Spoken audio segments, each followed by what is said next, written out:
Hi, and welcome to the Trucking Scribe with Esther. Today we're going to talk about the three wise men, or you may have heard about them as the three magi, the kings that went to visit Jesus. We are going to do some tucks, a top tuck. We made some cheese tucks. Yeah, we got all kinds of tucks. And the Kit Kat. So we got quite a bit going on. I hope you'll stay and share this with your friends. Let them know so they can come over and watch all the stories of Jesus that we had this month. So today we are on day 7, the gifts of the Magi, or the wise men. So we're going to start with reading the scripture, and I forgot to put what it was down here. It's Matthew 2, 1 through 12. So this is another version of the Christmas story, or the story of Jesus, and it's from Matthew's perspective. We looked at Luke last week. Let me see to make sure. Yeah, see here, we were looking at Luke. They're similar versions, but you get them from a different perspective. Some of it's because they're writing to different audiences, kind of like if you're writing to teenagers versus senior citizens, you would do it differently. You'd approach it differently. So that's kind of the way this is. The visit of the wise men. Now after Jesus was born in Bethlehem of Judea, in the days of Herod the king, behold, wise men from the east came to Jerusalem, saying, Where is he who has been born King of the Jews? For we saw his star when it rose, and have come to worship him. When Herod the king heard this, he was troubled, and all of Jerusalem with him. And assembling all the chief priests and scribes of the people, he inquired of them where the Christ was to be born. They told him, In Bethlehem of Judea, for it is written by the prophet, And you, O Bethlehem, in the land of Judea, are by no means least among the rulers of Judea. For from you shall come a ruler who will worship my people Israel. Then Herod summoned the wise men secretly, and ascertained from them what time the star was to appear. And he sent them to Bethlehem, saying, Go and search diligently for the child. And when you have found him, bring me word, that I too may come and worship him. After listening to the king, they went on their way, and behold, the star that they had seen when it rose went before them until it came to rest over the place where the child was. When they saw the star, they rejoiced exceedingly with great joy. And going into the house, they saw the child with Mary his mother, and they fell down and worshipped him. Then opening their treasures, they offered him gifts, gold and frankincense and myrrh. And being warned in a dream not to return to Herod, they departed to their own country by another way. So that is the Bible verses for today. And you see I've got our cute little cat over here, and today he's got a mouse with some cheese because our props are going to be tuck space and cheese. And I couldn't figure, well, I have a little idea for cheese, but so this is what I had wrote. In the heart of the Christmas narrative, an episode of intrigue and devotion unfolds. The journey of the wise men, also known as the Magi. These learned men from the east embarked on a quest, guided by a celestial event, a unique star, leading them to the birthplace of Jesus. But the gifts they presented to the newborn king were equally intriguing and significant. These were not random tokens of honor, but carefully chosen items, gold, frankincense, and myrrh, each carrying deep symbolic significance. The first gift, gold, is a universal symbol of wealth, royalty, and status. By offering gold to Jesus, the Magi acknowledged him as king, but not just any king, but rather a king whose reign would not be limited to the earthly boundaries, but would extend to the hearts and lives of all people worldwide and across time. Frankincense, the second gift, is a type of incense used in religious rituals and ceremonies. By bringing frankincense to baby Jesus, the wise men acknowledged his divine nature and his role as a spiritual leader. This gift prefigured Jesus' role as the mediator between humanity and God, offering himself up as a human sacrifice. Cat over here, and today he's got a mouse with some cheese because our props are going to be tuck space and cheese, and I couldn't figure, well, I have a little idea for cheese, but So this is what I had wrote. In the heart of the Christmas narrative, an episode of intrigue and devotion unfolds. The journey of the wise men, also known as the Magi. These learned men from the East embarked on a quest, guided by a celestial event, a unique star, leading them to the birthplace of Jesus. But the gifts they presented to the newborn king were equally intriguing and significant. These were not random tokens of honor, but carefully chosen items: gold, frankincense, and myrrh, each carrying deep symbolic significance. The first gift, gold, is a universal symbol of wealth, royalty, and status. By offering gold to Jesus, the Magi acknowledged him as king, but not just any king, but rather a king whose reign would not be limited to the earthly boundaries, but would extend to the hearts and lives of all people worldwide and across time. Frankincense, the second gift, is a type of incense used in religious rituals and ceremonies. By bringing frankincense to baby Jesus, the wise men acknowledged his divine nature and his role as a spiritual leader. This gift prefigured Jesus' role as mediator between humanity and God, offering himself up as a spiritual sacrifice. So I don't seem to have the part for the myrrh. Let's see if I got it in here. So myrrh, foreshadowing of sacrifice. The last of the three gifts was myrrh. It was a burial spice in ancient cultures. It seemed like a strange gift for a newborn, but it was highly symbolic in the context of Jesus' life. The gift of myrrh foreshadowed the suffering and death that Jesus would endure as part of his sacrificial love for humanity. The gifts of the Magi were not just valuable items, but symbolic gestures recognizing Jesus' kingship, divinity, and sacrificial role he was to play. As we celebrate Christmas, it's worth reflecting on the significance of these gifts. They remind us of Jesus and what he means to us: a king to be honored, a God to be worshipped, and a Savior who made the ultimate sacrifice for us. As we give and receive gifts this holiday season, remember the original Christmas gifts and their profound significance. So I'm going to add this into the downloads for today. These are just some of the things that I found and were very interesting. The term Magi refers to wise men or astrologers from the East, like Persia or Babylon. They were scholars skilled in astronomy, astrology, and possibly medicine or natural sciences. They were not Jewish, highlighting the universal significance of Jesus' birth as king for all nations. So that's a big thing, that Jesus came for everybody, not just Christians, not just Jews, but the whole world. The Star of Bethlehem that guided the Magi has fascinated scholars for centuries. It may have been a planetary conjunction, a comet, a supernova, or a miraculous event. I'm going to choose miraculous event. A notable astrological theory suggests it could have been the conjunction of Jupiter and Saturn in the constellation Pisces around 7 to 6 BCE. The number of the Magi. The Bible does not specify the number of the Magi. The idea of three likely comes from the three gifts they presented: gold, frankincense, and myrrh. Some traditions suggest as many as 12 Magi. So we talked about the symbolism of the gifts. The gold represents Jesus' kingship. It's a gift for royalty. Frankincense symbolizes Jesus' priestly role and divine nature. It was often used in worship. Myrrh, a burial spice, foreshadowing Jesus' suffering and death for humanity.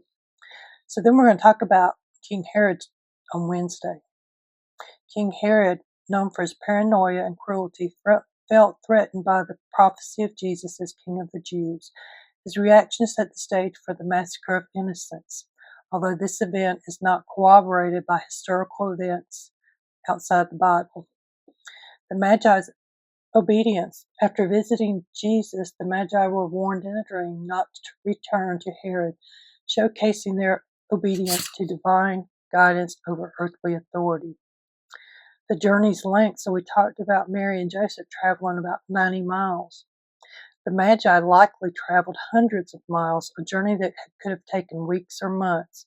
emphasizing their determination and faith. So when God called them, they went where he called them to go, which was first to Herod and then to Jesus, and then back home by a different direction. So the significance of worship, the Magi fell down and worshiped Jesus, acknowledging his divine status despite being Gentiles. This act prefigures the inclusion of all nations in God's salvation plan. Horrific fulfillment. The visit of the Magi fulfills Old Testament prophecies about nations bringing gifts and worshiping the Messiah. So you can go to Isaiah 61 through 6 and Psalm 72, 10 through 11. The Magi's journey to honor Jesus contrasts sharply with Herod's hostility and the indifference of the religious leaders who knew of the prophecy but did not seek the Messiah. So these facts highlight the theological, historical, and cultural layers of the Magi's visit, and it emphasizes the importance of Jesus' bigger life and mission, and that was to come and save everyone, not just one person or one group of people, but the whole world. I'm going to write those on my cards for today. That's going to be my journaling stuff. This is, like I said, today we have a prompt of cheese and tuck spots. Well, I put my little kitty here, and you can see here's one of the Magi and the star, and they're walking through the deserts. So I'm not putting anything in here yet. I may put something on that page. We'll see. I really liked this when it came out, and then of course bringing my cat back in. So to show you how I did this, and I'm showing it in every video just so if you come in the middle, you can kind of understand without going all the way to the back. So a book opens from front here all the way to the back. What I'm doing is I'm just layering these pages one on top of the other. Here's my last page for today, and I'm just putting it right here against this one. And I'm going to glue this. I'm going to put glue on this side. And I just take my little scrap paper here that I got and put this in to keep from getting glue underneath on the inside of my journal page. And I like this kind of glue because it does get thicker, and it helps your paper get thicker as it dries. But I also like this glue because it seems to hold too. And I'm only going to about right there because I want this to expand. See how it's already expanding? When I put my covers on, I'm going to make it an expandable cover, similar to my expandable envelope journals. So if you haven't seen those, I have a playlist of several different ones that I've done. I'll try and link those below. So what I was thinking, and you can see right here, look at really crooked. I wasn't going to cut all this white off, but I did decide that was just a little too much white, so I'm just going to trim it. And this is happening because one, I cut it crooked, and then two, I'm not being really particular about how I'm getting this straight. And the reason for that is because it's a grungy journal. Okay, so that's how we put our pages on. And so if you don't put your covers on, this book can keep going and going and going. I don't know how many pages we've got now. I'll count them and put them up there. So I'm counting 38. So what I was thinking for a tuck spot, because remember we talked about we needed to put some stuff up here at the top part, because see all this down here? This is just, there's nothing to expand. It's all in the middle. So I wanted to put some tucks up there. I went in my box that we've been keeping, and I found these they fit almost perfectly to do a little tuck. So I'm going to use them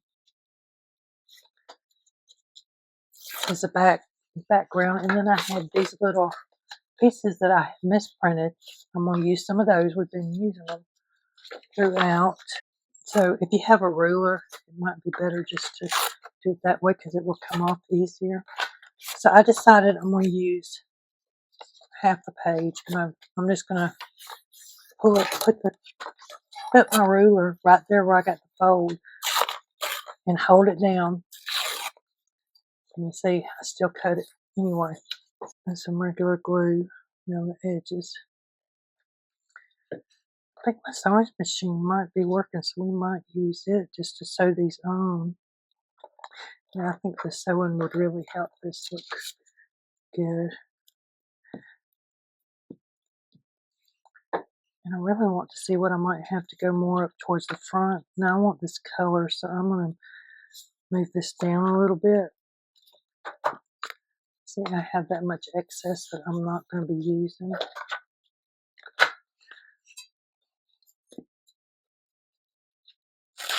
Maybe I'll sew that one. Well, I like this one because of you can see through it. And it's going with our theme really good. So what I'm going to do is just run a zigzag right down the middle to hold that. I'm not even going to glue it.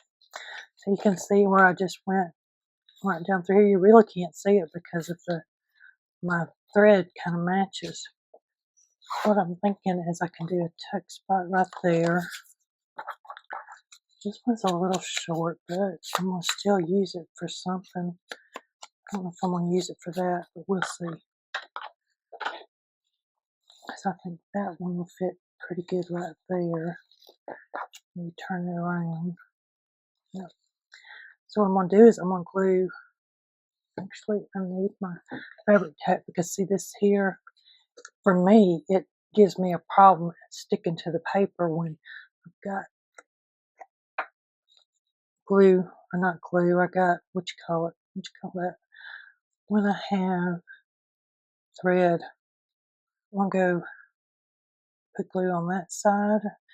And because the fabric tack is thick, so I'm not trying to put a whole lot. I just want a little bead down through there so it will attach everything.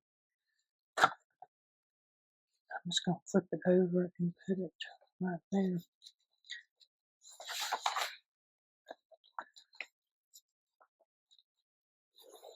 And when it dries, we'll be able to tuck something under there. So we have this all going on. I could just stick that under there.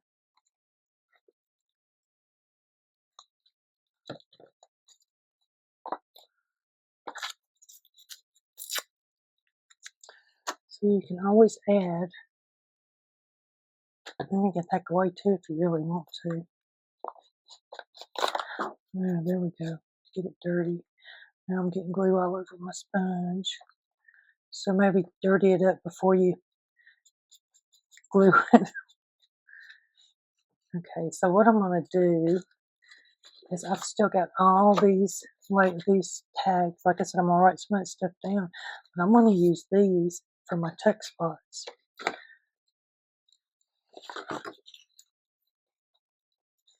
You know, I could cut that in half. Or even like that maybe. Have a half a page.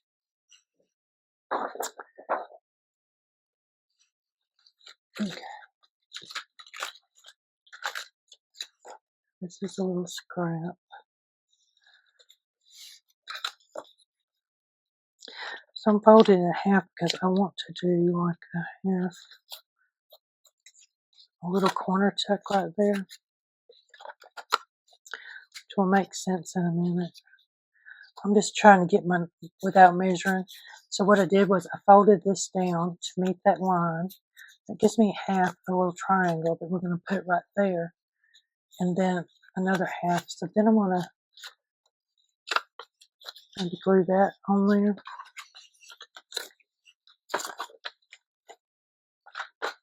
And these are tiny, so I'll probably if I will sew them or not. Let's see. And you could do a bigger one than this. I'm just trying to use up scraps. And I may have a bigger scrap, I don't know. I got this one, same size. So then, see, I can see my lines. What I'm going to do is just cut this off.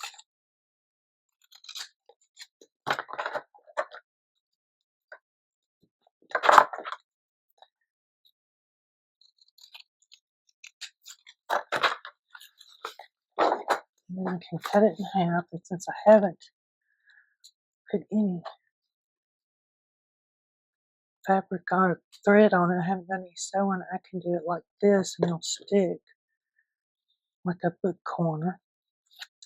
If you really wanted to, you could do 4 corners, which I might do because I like the way this is looking, like a book on top. Let me see. So I'm just going to fold this in half again. It gives me my lines that I'm looking for. And I'm going to fold it over to meet that line, which is giving me another little line. So see,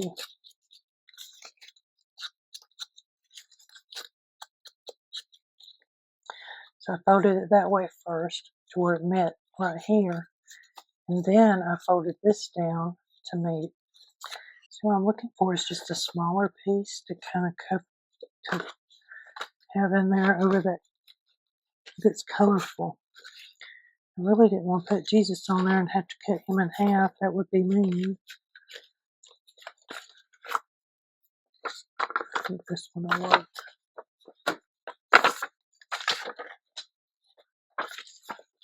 Actually, I'm going to use the blue.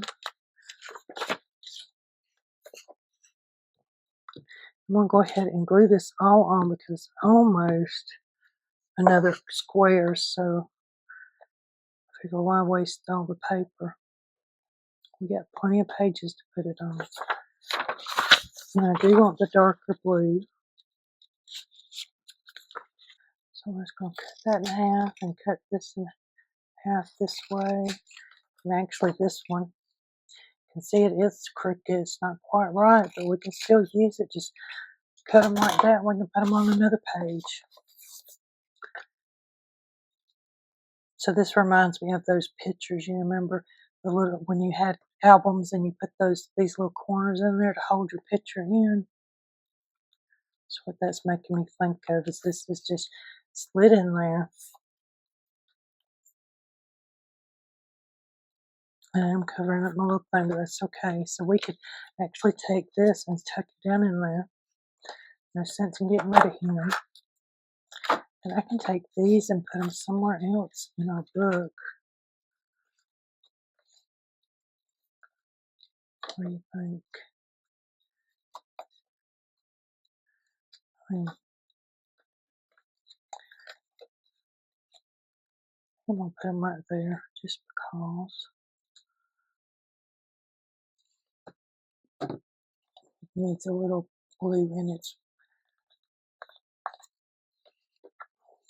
So like I said, just take stuff that you've already used in the journal and have your little basket here and get stuff out and use that, because I'm going to have a lot of this left over, and I'm going to use this. So I'm going to keep on probably working on this afterwards. I forgot to color that. So again, you can stick a little piece of paper under there.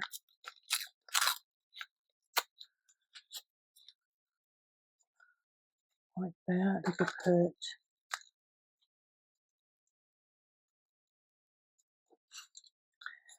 put hope on this one.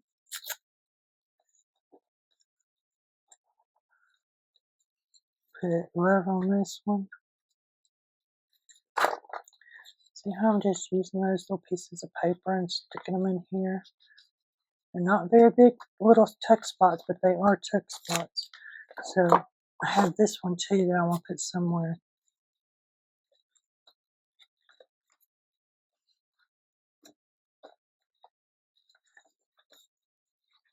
Could put it right here and then that will fold it. Oh, I like that. So if I turn it the other way, if it'll, yeah, so then you'll have a pocket right there. I wished I knew why Fabric did that. It just drives me crazy that it just starts like a volcano coming out of there. Let's see how I'm taking like today's prompt and we're using it back here in another spot. So if I wanted, I could take this and put one of those, you see, like this. I just folded that together and stuck it in there. So then, we're talking about cheese. This kind of reminded me of cheese. So I was thinking maybe a wedge, like that. That looked like, well, I don't know. Cheese is supposed to look a little more.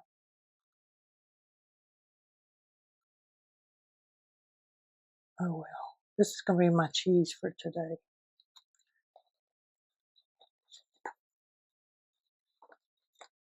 And since we already have some lace here, I think I'm going to just put it right here.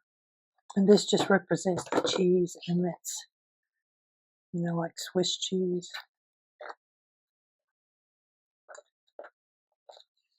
I don't know that I'm going to be able to put a whole lot tuck in there, but, you know, you might be able to once it dries good and all. So that's our cheese slice of the moon, maybe.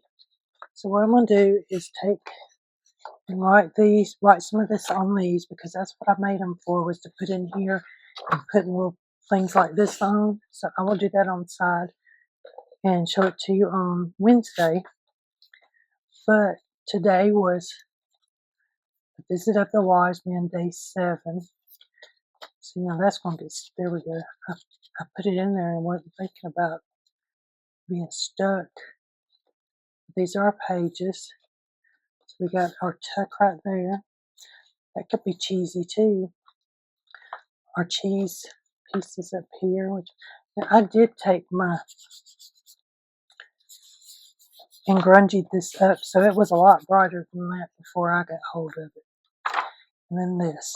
So I will have all these loaded for you on Ko-Fi. I'll put the link below, and you can go get all these printables and more, because there's a lot more than what I have in here. And make your own journal and just follow along. It doesn't matter if it's Christmas time or not.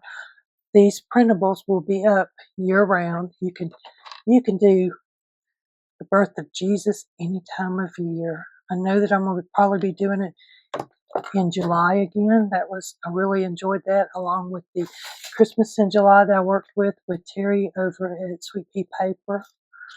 So, but we're not done yet with this one. We still got more to do. I would like to know if y'all have some ideas of what you might want to study for the next Nativity, Birth of Jesus Bible study that we do, so I can kind of plan it. But thank you so much for being here. It'd be great if you hit the like button and leave me a comment. And if you're new here, hit the subscribe button so you can follow along with us as we finish this up and as we go into other studies during the next year. Thank you.